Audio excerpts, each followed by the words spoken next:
So the Daily Mail has a fascinating story about the 2016 election. This is, detailing what was going on in the Obama White House at the time and what he thought of the way it was going to unfold. Take a look at this. Exclusive.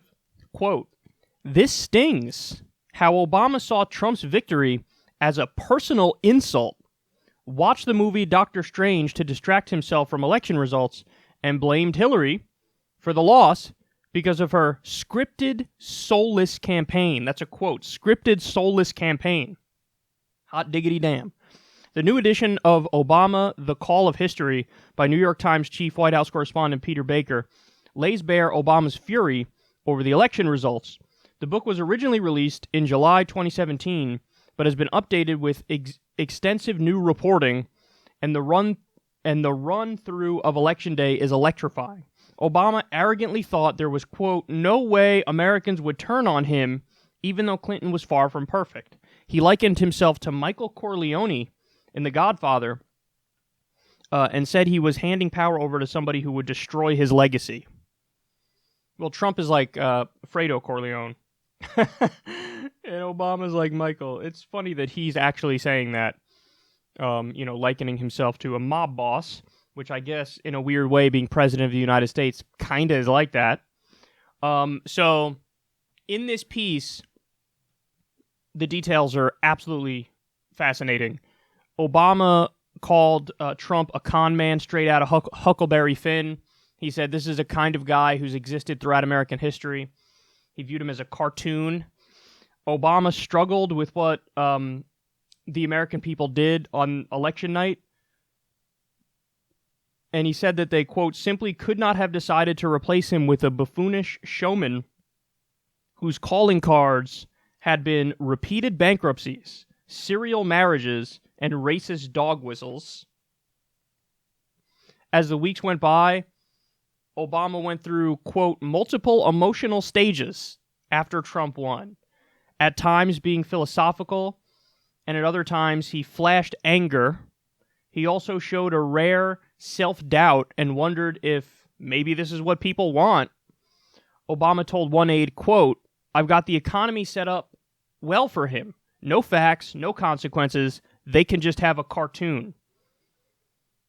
In a stinging passage, here's what Baker writes. He says, "To Obama and his team, however, the real blame lay squarely with Clinton. Quote, she was the one who could not translate his strong record and healthy economy into a winning message. She brought many of her troubles on herself. No one forced her to underestimate the danger in the Midwest states of Wisconsin and Michigan. No one forced her to set up a private email server that would come back to haunt her. No one forced her to take hundreds of thousands of dollars from Goldman Sachs and other pillars of Wall Street for speeches. No one forced her to run a scripted, soulless campaign that tested 85 slogans before coming up with Stronger Together." So that's all, allegedly right out of Barack Obama's mouth. Again, I want to read through that one more time because I think it's that stinging. She was the one who could not translate his strong record and healthy economy into a winning message. She brought many of her troubles on herself. No one forced her to underestimate the danger in the Midwest states of Wisconsin and Michigan. No one forced her to set up a private email server that would come back to haunt her. No one forced her to take hundreds of thousands of dollars from Goldman Sachs and other pillars of Wall Street for speeches. No one forced her to run a scripted, soulless campaign that tested 85 slogans before coming up with Stronger Together. Okay. When I read this story, at first I was kind of conflicted as to how to feel it, but I actually just made up my mind as we were going back over it now. And my conclusion is, Obama's actually absolving too much from himself. So it's easy for me to come out here and just flat out agree with Obama's commentary here, because yeah, it's true. I mean, everything he said is kind of spot on about how terrible Hillary Clinton is and how she's the main reason that she lost. Can't blame 84 other things. She's the main reason why she lost. However, Obama's got, a self-perception that does not fully match up to the reality of the situation. Now, don't get me wrong, his approval rating towards the end of his presidency and post-presidency is really not bad. He has a decent approval rating. But, and this is a big but, Hillary lost the entire Rust Belt. And it's not just because of Hillary. It's also because the Democratic administration, on the way out the door, was trying tooth and nail to get TPP implemented, which is the Trans-Pacific Partnership, which is the next disastrous trade deal, which is like NAFTA on steroids. And you can't push for a trade deal like that when trade has ruined this region of the country, and then somehow make the argument that, like, who, us, the Democrats? We're the pro-worker party, and we're looking out for you. You just open the door for Donald Trump to step into that void and pretend to be a populist and pretend to care about working people. And so what he did is he focused like a laser on the Rust Belt states, and he hammered away, spoke about how Bill Clinton signed NAFTA, Hillary Clinton supported NAFTA, Hillary Clinton supports all these outsourcing deals. She said 45 times that TPP is the gold standard. Obama and Biden were pushing for TPP as the election was going on.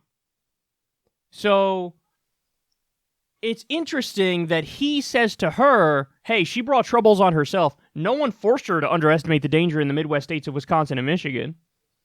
But here's the thing, Obama. Let's say you were running for a third term at the time, and you were campaigning in the Midwestern states. There's a good argument to be made that Trump still could have edged out a victory there, because you can't simultaneously push for TPP and then go talk to these people as if you're fighting for them. So it's not like he bears more responsibility than he likes to admit. Now, having said that, he's right that Hillary Clinton is the main reason why she lost. But he's absolving himself, I think, of too much. So don't get me wrong. I think if Hillary sees this story, her gut reaction would be to totally blame Obama in the same way that she's blamed everything but herself for her loss. And that would be too far. But he definitely is more to blame than he's letting on here. I mean, think about this. No one forced her to take hundreds of thousands of dollars from Goldman Sachs and other pillars of Wall Street for speeches. Dude, you raised a tremendous amount of money from Wall Street when you ran for president. So now you turn around and yell at her for doing the same thing. Well, you did it. So maybe she thought, hey, I could possibly win by even when I do this, because that's what happened with you. And then, not to mention, the second you got out of office, what was the first article we saw about Obama when he left office? He went to give a speech to Wall Street banks and got paid hundreds of thousands of dollars. So this strikes me as a little bit like he thinks he is unquestionably, his legacy is over the top, wonderful and beautiful, and that's why it should have been in a layup election for her. But dude, you weren't FDR 2.0, man. You were Bill Clinton 2.0. Which is better than an insane George W. Bush, neoconservative, swashbuckling, deregulating type presidency. But it ain't all that. And it certainly is vulnerable to a fake populist who can win and beat neoliberal, technocratic, wonky centrism. And that's what happened. So I think the thing that frustrated me most about this story is that he wants to absolve himself completely. And I don't think that makes sense. Even the idea where he said, oh, it's my healthy economy. She couldn't successfully run on my healthy economy. Yeah, but your economy was not that healthy. Now, don't get me wrong.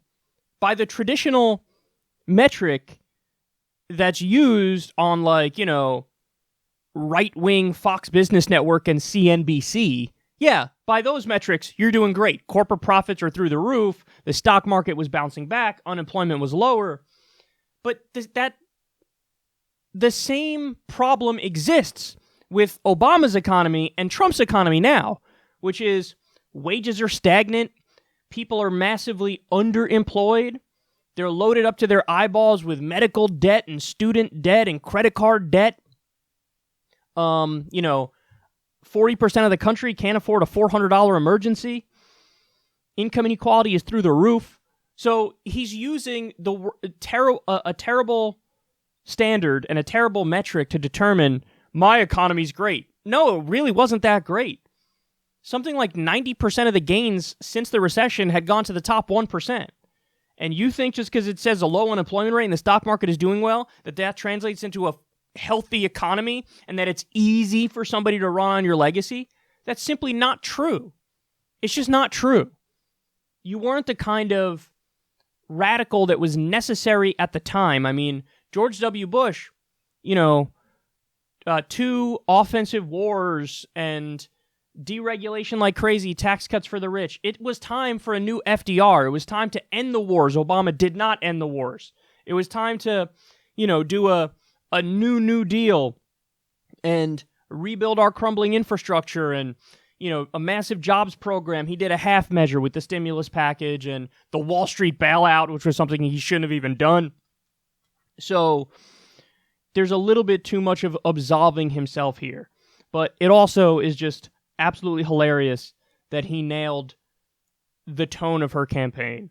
It's, quote, soulless, scripted and soulless. You're damn right. And hilarious that he said they tested 85 slogans before coming up with Stronger Together. Which, again, totally true, but dude, your slogan was change. That doesn't even mean anything. Like, okay, change.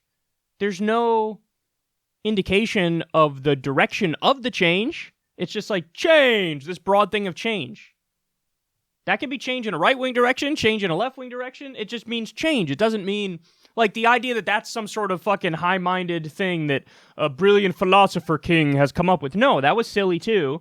But it's just that now, since it didn't work for Hillary, you're like, oh, this Stronger Together was shitty. Well, maybe you should have, made a little phone call beforehand and said, let's not go that vague, that broad, that silly. Except, again, you weren't in a position to do that because your shit was change.